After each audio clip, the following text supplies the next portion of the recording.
What's up guys, my name is Ace, and a growing number of FPS games have a bot problem. And this is something that Drifter recently made a video talking about, and as I was watching I realized I wanted to share some of my perspectives here as well, and look at it through a slightly different lens, as well as expand on the topic a little bit more. Now, one of the main points from his video was basically he doesn't like playing against bots in FPS games, because they simply don't provide the same level of challenge or sense of accomplishments as fighting against real players, because the bots are literally designed to be beat by players, and the fights can feel very scripted. He did make several other points that I may touch on as we go through the video, but that was kind of my primary takeaway from that video. And while I totally agree, and there are absolutely problems with implementing bots, especially with how many games have been implementing bots recently, I think bots do have a place, and there are opportunities to utilize bots properly to solve problems that many modern games are dealing with. However, they need to be handled properly, and they need to avoid some of the major issues that arise when you add bots into the game improperly. So let's start this off with the main issues that arise when adding bots into traditionally PvP games.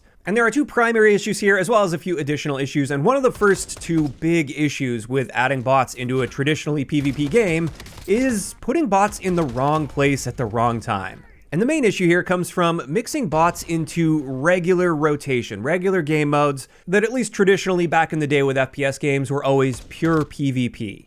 Because the moment you start doing this and it starts bringing up the question of whether or not you just played against bots or real players, it can really kill a big part of the enjoyment for the game, since the accomplishment for beating human opponents is sort of the point of playing a PvP game. That's the whole reason we're here, is to test our skills against other humans and see if we can come out on top, and if you do, there's a certain sense of accomplishment you get from that that is severely diminished the moment any bots start entering the equation. Because as Drifter mentioned, bots are there to be beaten. That's literally their purpose in the game. Now, when it comes to games that do this, it tends to be done for various reasons or in various circumstances. For many games, they just add bots into the equation for your first handful of matches so that it kind of gives you a tutorial into the game without having to have a separate tutorial or like welcome playlist or anything like that. It helps you get familiar with the basics. It also ensures your first experience with the game is going to be a positive one, because you'll be able to beat up on these bots. It'll make you feel good about yourself. It'll make you feel like you're good at this game right from the beginning. And therefore, at least in theory, with that positive first impression, you'll be more likely to stick around. Another area where some games are mixing bots into the equation is to fill up spots when real players leave the game. Instead of requiring real players to join mid-match to fill those spots, they just immediately fill those with bots. And Splitgate 2 is doing this right now. We're going to be referring back to that in just a second here. And then there's other games that will add bots after you've had some bad matches to try to boost your confidence a little bit, boost your ego up. And the idea here is to keep you wanting to come back for more rather than just continuing to get beat up over and over and over again until you leave for good. Now, jumping back to Splitgate 2, they're actually doing two of those three things. The first thing is your first several matches will be played against bots, not real players. And the issue with that in my eyes is, well, it can give you that positive experience right up front and give you that little bit of an ego boost. A common complaint I have been seeing with Splitgate 2 is many players will say, I had a great time for my first few matches, and then suddenly they cranked up the skill-based matchmaking on me. Because for many players, they didn't even realize they were playing against bots for the first few games. So it's a huge whiplash effect when they suddenly go from dominating bots in their first few matches to being dominated by real players that can actually think and aren't designed to be in the game to be outplayed by you. So as much as I understand the intention of putting bots into those first few matches in regular rotation, I think it does have the potential to also cause that giant whiplash effect that may defeat the purpose entirely of that positive initial impression, because for many players, they'll never experience that high that they got for their first few games because they were dominating those bots so heavily. So in my opinion at least, putting these bots into your first few games in regular modes is the wrong place for putting bots. There's positive intentions there, but I think it ends up backfiring in many cases, and instead I think it is better to have something like a dedicated welcome playlist, something that makes it very clear up front that this is just your initiation mode to get a feel for the game, and it's not going to be trying to artificially boost your ego, only to then immediately turn around and destroy it.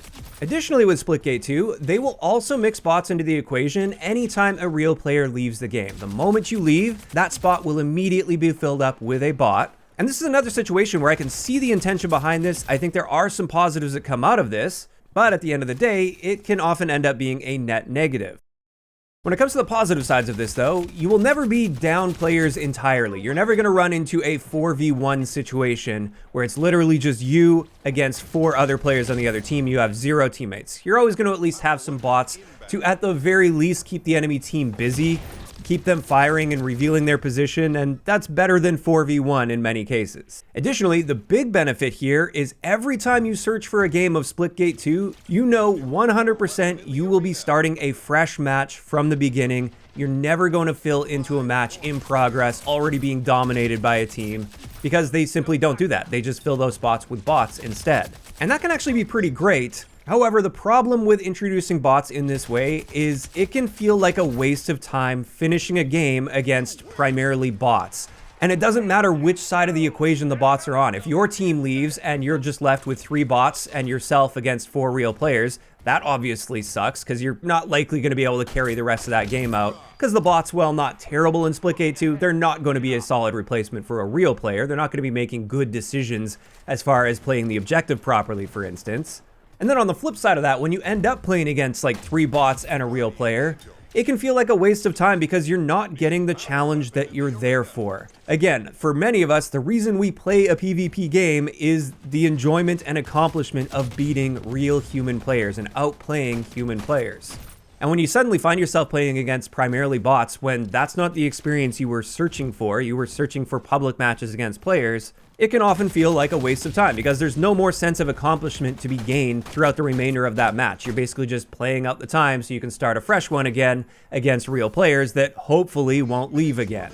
So this is a case in my eyes where you end up often trading the entire point of playing the game and any sense of a competitive feeling within the game just so that you have the convenience of never having to join a match in progress. And as much as I'll admit that I really like the fact that I never have to join a game in progress in Splitgate 2, at the end of the day for me, that's not worth it knowing that many of the matches that I play, in fact, probably most of the matches that I play, by the end of them are going to be a mix of bots and players because it seems people leave quite often. And I don't search for a game of public matches in Splitgate 2 so I can play against bots. I want to be playing against real players when I'm searching for those modes. So those are a couple of the areas where I feel that bots are implemented in the wrong place at the wrong time.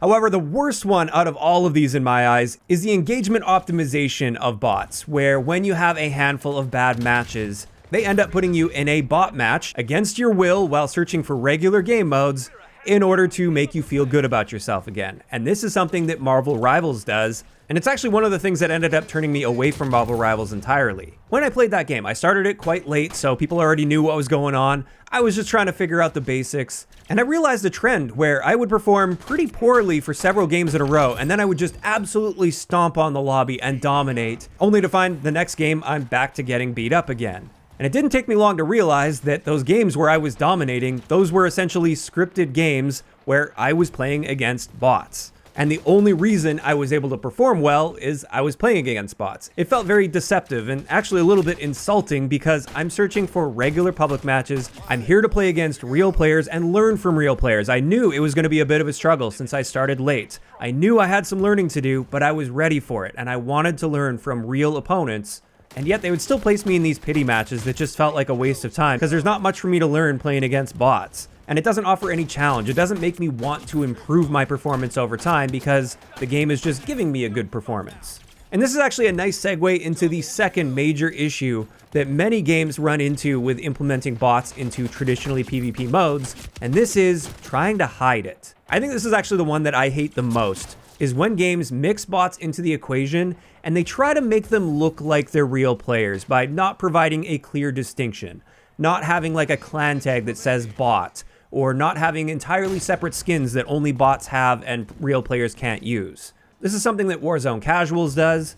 Like we were just talking about, Marvel Rivals does this as well. They don't make it really clear that you're playing against bots. You can tell pretty quickly after playing a little while that these are not real players that I'm playing against. But leaving players to figure that out through the behavior of the bots rather than clearly identifying who is a bot and who is not, I think this is probably the biggest bot problem that exists right now. Now, I get why they do this. They do this because for many of the more hyper-casual players, they won't be able to easily recognize the difference between a bot and a real player. And so for them, they'll feel more accomplished when they're performing well against bots because in their eyes, they're just performing better. They got better at the game. They don't realize they're playing against bots. Or in the case of like Warzone casuals, for instance, they know that they're searching for a game mode where bots are mixed in, but without that clear distinction, they can always just assume that that was a real player they killed rather than a bot. And therefore they might get that extra sense of accomplishment for killing those bots because maybe it was a real player. The problem is, for anybody that is able to recognize the difference, or at least is often able to recognize the difference, it can feel very deceptive and it blurs the sense of accomplishment between killing a real player versus killing a bot.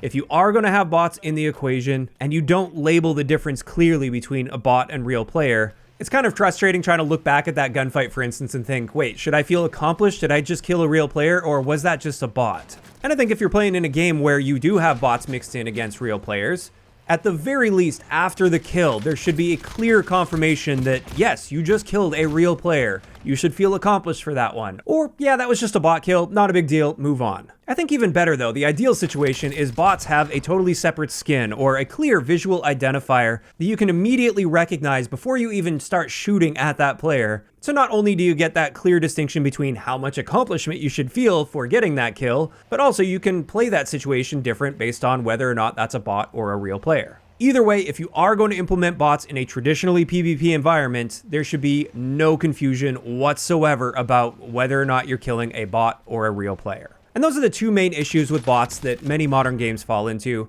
A couple other ones though that I just want to tag on, they're not nearly as important or as big, but there's still issues that pop up with bots. One of the ones Drifter mentioned in his video, there's a certain loss of the social element to playing a PvP game when it's no longer all humans that you're playing against. And many of your interactions that were traditionally always against humans are now sometimes against AI. And this even applies when you aren't explicitly communicating with other players as well. Even just the behavior in gunfights and the little quirks and funny things and trolly things that humans do versus the boring scripted actions that bots have, that can make all the difference in how social the experience feels. Additionally, implementing bots can mess with certain progression systems. And the big one that pops into mind here is Warzone casuals. In my eyes, this kind of destroyed the prestige of the Abyss camo in Warzone. Before Warzone casuals, Abyss was a pretty big deal. It took a lot of effort and hard work to get that camo because you knew at that point, every kill that you got for those camos was against a real player. Whereas the moment Warzone casuals entered the equation, for the purposes of unlocking those camos, killing a bot is equal to killing a player. So somebody with Abyss now may have done so killing almost entirely bots rather than actually fighting against real players using guns that are far from meta in order to accomplish that. So those are all of the primary bot problems that many modern games are running into. Now let's talk about opportunities and where I think bots can have a place, as long as they avoid those main issues that I talked about. I think the biggest opportunity with bots comes from the general shift that we've been seeing over the past good handful of years at this point, where it seems like general mindsets in multiplayer games and PvP games have become more and more competitive over time. Part of that can be attributed to streaming culture, esports culture, but another huge part of it as well that I think is often overlooked is there's just an ever-climbing general skill ceiling now that there are tons and tons of players out there that have been playing these style of FPS games for a huge portion of their lives, for decades at this point. Whereas when you compare that to like back in the golden age of Call of Duty or Halo, for instance, I would say at that point, the average player had like 5 or less years experience, with maybe the odd outlier here or there that was like the super nerd that had been playing FPS games prior to that point where these FPS games started to become more mainstream. Now at the same time, as we've seen this ever increasing skill ceiling and even average skill level increase in these PvP shooters, at the same time, games seem to be getting more and more mainstream as time goes on. And it's getting to the point now where it's kind of weird if you don't play video games, whereas before it was a bit more of a niche hobby and something only the nerdy people did. And I know it's shifted slowly over time, but I think it really ramped up with COVID, where now, at least with certain age demographics, it's kind of weird if you don't play video games. And with it becoming more mainstream, devs are really trying to capitalize on that by ensuring that they're appealing to the lowest common denominator. So to get those new players hooked, they need to provide a very welcoming experience for them. And this often means implementing things like hidden and strict skill-based matchmaking or engagement-optimized matchmaking to quarantine the really hyper-casual players from the more hardcore and generally higher-skilled FPS players out there. And this creates a big mismatch of experiences when playing the same game and searching for the same game modes. And especially when this is all hidden, this creates a lot of issues where many players have been burning out because these algorithms are dictating the experience that they're going to have. And many skilled players, for instance, are noticing that they're not really seeing any benefits of being a higher skilled player, or if anything, their experience may get worse because they have to deal with longer matchmaking times and potentially higher ping values. I don't want to get too deep into that topic. It's an entirely separate one that I've beaten to death over the years. But mainly what I wanted to point out here is I've been seeing a growing trend of many of the previously dedicated PvP FPS players shifting in the direction of more single-player games or co-op PvE experiences rather than sticking with these PvP games where they're just going to be stressed the entire time. So with this current landscape, I do think this is showing some room for opportunities, and I think this is where bots can help and can be good. And I think the main opportunity here with a game like Call of Duty, for instance, and some other games like it could also follow suit, and this is something I have mentioned in the past, is to create a more deliberate and visible tiered system in multiplayer so players can effectively choose their difficulty level while playing multiplayer, just like they can when playing a single player game. And in doing so, they have control over their experience rather than algorithms controlling their experience and deciding how difficult their next game is going to be, for instance. This is where bots can really come into the equation. So with this tiered system, you could have basically 3 tiers of difficulty with a multiplayer PvP game. The lowest tier, or the easy mode, would be a casual style mode, where it's clearly labeled as a mode with a mix of primarily bots, but maybe the odd real player mixed in there, preferably with a similar skill if you are going to be running into any other real players. So this would offer a nice, relaxing place to ease into the game for brand new players or for lower skilled players. They can get a lot more familiar with the game without just getting absolutely stomped on over and over again. But with a mix of bots and players, there would at least be some layer of competition in there as well. Like, they got to kill the other team's bots faster than the guy on the other team is killing their bots. But even outside of that, this could also just be a nice place to go to warm up. Even for like an above average player, for instance, they could go back to this mode as a warm up where they're primarily just shooting bots, but they're still going to run into the odd player. Or if you just want a more relaxing experience for the evening instead of playing a really stressful PvP game, you could hop into this casuals mode. Now within this, in order to avoid some of the issues we talked about earlier, I feel the bots should be very clearly labeled so you always know without any confusion whatsoever when you're killing a bot versus a real player. And I also think there should be certain progression limitations in place to encourage people to graduate up to the next tier and not just sit in the casuals mode, and also to prevent like higher skilled players from just using this as an XP farming mode, for instance, or a camo farming mode in the case of Call of Duty. So I think they could implement things like hard XP caps per game. So for a good player at least, they'll never be able to earn as much XP in a casuals game compared to what they'd be able to earn in the regular matches. Also, I think certain challenges, especially like camo challenges for instance, shouldn't be accessible while playing in this mode. So that way with camos for instance, they maintain a bit more of that prestige if you know that you had to kill real players for every one of the kills to earn those camos. In saying all this though, I think there should be some level of progression, so it does differentiate this from just playing like private matches against bots. Beginner players or lower skill players can still feel like they're getting somewhere and getting to experience the game, just at a slower rate than what's possible if you branch out of this mode. Then, because we have that nice safe space for those players to go to if they get overwhelmed in regular modes, this is where we can move into the second tier, or the medium or regular difficulty. And this is regular public matches. The same traditional public matches we're dealing with now, 0 bots in the equation, full progression available, no XP caps. And this is where you go to see how you stack up against the community. This is a true, pure PvP experience. I would say with this, they could have much more limited skill-based matchmaking compared to what many games have now, where it's very strict to protect those players. Because like I said, if it does get overwhelming for them, they can always drop back to the casuals playlist for a more relaxing experience or to practice a little bit before once again giving this mode a shot. And in the meantime, while playing that casuals mode, again, they can still make some progress. And with this regular public match tier, without the super heavy SPMN that we've been dealing with, it would bring back a lot of the feelings of like older Call of Duty games, for instance, where you can actually see where you stand with your in-game performance. And as you get better and better over time, you see the results of that with your in-game performance on average. Your performance will get better and better over time, rather than just your opponents getting harder and harder, your matchmaking times going up, and your ping going up and up over time. And then finally, for the third tier, or the hard difficulty tier, this is where ranked comes in, where again, obviously 0 bots in the equation. This is where you have competitive rule sets and restrictions, rank-based matchmaking, and this is where you grind for your rank and rank-specific rewards that you can show off. This, in my eyes, would be a great step forward from what we're currently dealing with, where we have algorithms essentially controlling the difficulty level we're about to experience, and we have no control over that difficulty level, which, as I mentioned, is causing a lot of people to just drop multiplayer PvP games entirely and move more in the direction of games where they can select their difficulty level. But that's just one potential area where there's opportunities with bots.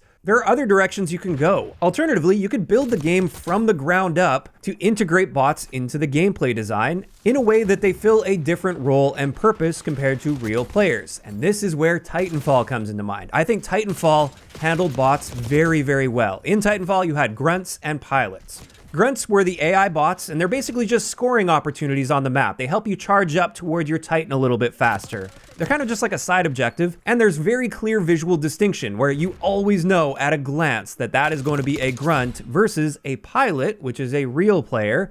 And this is where your true competition is. These are the kills that give you a real sense of accomplishment. When you kill a pilot, that's where it feels really good because you outplayed a human player. And throughout all of this, you're trying to balance killing those grunts to build up to your Titan faster, or in certain game modes, you would be building up your team's score a little bit faster so that you could better fight against the pilots in the game. That's an incredible way to be mixing bots in seamlessly to a PvP experience. And throughout the whole process, it offers a little bit of something for everyone. So a beginner player, while they might get dominated by most of the pilots out there, they can still do something. They can still contribute by going around and just killing a bunch of grunts and trying to avoid the pilots maybe. So I really love what Titanfall did there by implementing the bots as part of the core gameplay loop.